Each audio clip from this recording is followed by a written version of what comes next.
अशा कार्यक्रमांची नक्कीच नोंद घेण्यात येईल। यानंतर आजच्या कार्यक्रमाच्या प्रमुख अतिथी माननीय अतिरिक्त आयुक्त शहर श्रीमती अश्विनी जोशी मॅडम यांना मी मनोगत व्यक्त करण्याची यांची आज जयंती आहे। मुंबई महापालिकेतर्फे त्यांना वंदन करण्यासाठी माननीय राज्यपाल माननीय मुख्यमंत्री महोदय यांच्या उपस्थितीत कार्यक्रम असतो।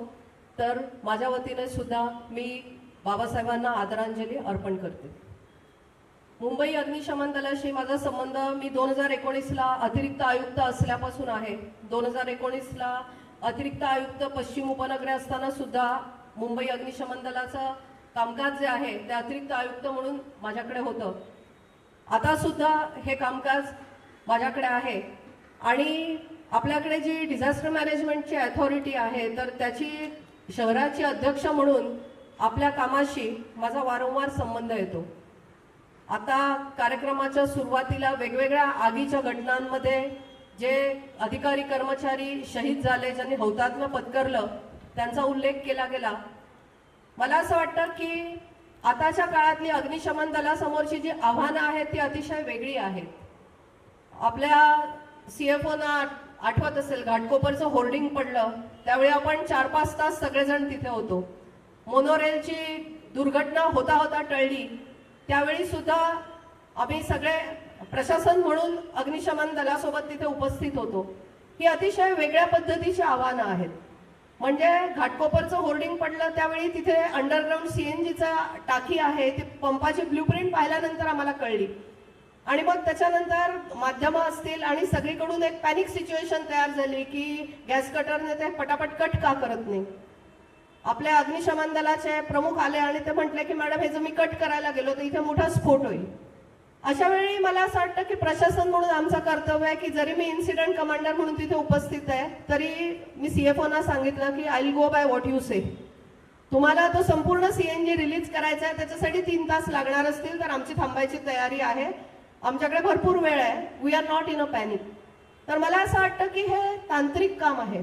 तर ते तांत्रिक काम आपण लोक करत असताना प्रशासन म्हणून आपल्या सोबत तिथे उपस्थित राहणं, तिथे जर काही कोऑर्डिनेशन असेल, आपल्याला ट्रॅफिक पोलीस कडून हवं असेल किंवा पोलिसांची सुरक्षा हवी असेल किंवा अन्य काही गोष्टी असतील तर त्या पुरवण्यासाठी सहाय्यभूत होणं आणि तांत्रिक व्यक्तींना त्यांचं काम करू देणं ही आता काळाची गरज आहे।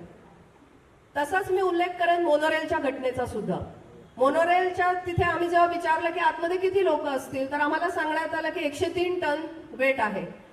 103 टन वेट आहे पण माणसं किती आहे? फायर ब्रिगेड में या हमारे देश की फायर सर्विसेज में 14 अप्रैल यह जो दिन है, हमारे जो फायरमैन है और जो ऑफिसर्स है जिन्होंने अपना पूरा जीवन इसको समर्पित किया और जीवन जो फायर इंसिडेंट्स में आग बुझाते समय वक्त अपना जीवन समर्पित किया है, उनको आज ये श्रद्धांजलि देने का दिन है। ये भारत सरकार ने मुकर्रर किया हुआ है। आज जितने भी हमारे देश में फायरमैन ऑफिसर्स जो काम करते हैं उनके लिए ये बड़ा दिन होता है, जो अत्यंत भावनिक दिन होता है, जिस दिन हम लोग उनको याद करके हमारी श्रद्धांजलि अर्पित करते हैं। एप्रिल हा आमचा शहीदांना वाहिलेला जो दिवस आहे, शहीद फायर सर्व्हिस डे आपण जो ऑब्झर्व करतो, त्याच्यामध्ये आपण ज्या अग्निशमन सेवेमध्ये जेवढ्या अग्निशामकांनी आपले हौतात्म्य दिलेले आहे, प्राणाची बाजी लावलेली आहे काम करताना, आग विझवताना, तसंच लोकांचा जीव वाचवताना जे त्यांनी हौतात्म्य दिलं त्यांना आपण श्रद्धांजली देत असतो। तर हा आज ऑब्झर्वन्स डे आहे। तर सर्व हुतात्म्यांना सर्वांना श्रद्धांजली। तसंच मी नागरिकांना असं आवाहन करू इच्छितो की आगीची खेळ करू नका, आगीची सुरक्षितता पाळा, जे फायर सेफ्टी मेजर्स आपल्याला दिलेले आहेत त्याचं पालन करा आणि स्वतः सुरक्षित राहा आणि आपल्या जवळ नातेवाईकांना पण सुरक्षित ठेवा। जय हिंद, जय महाराष्ट्र।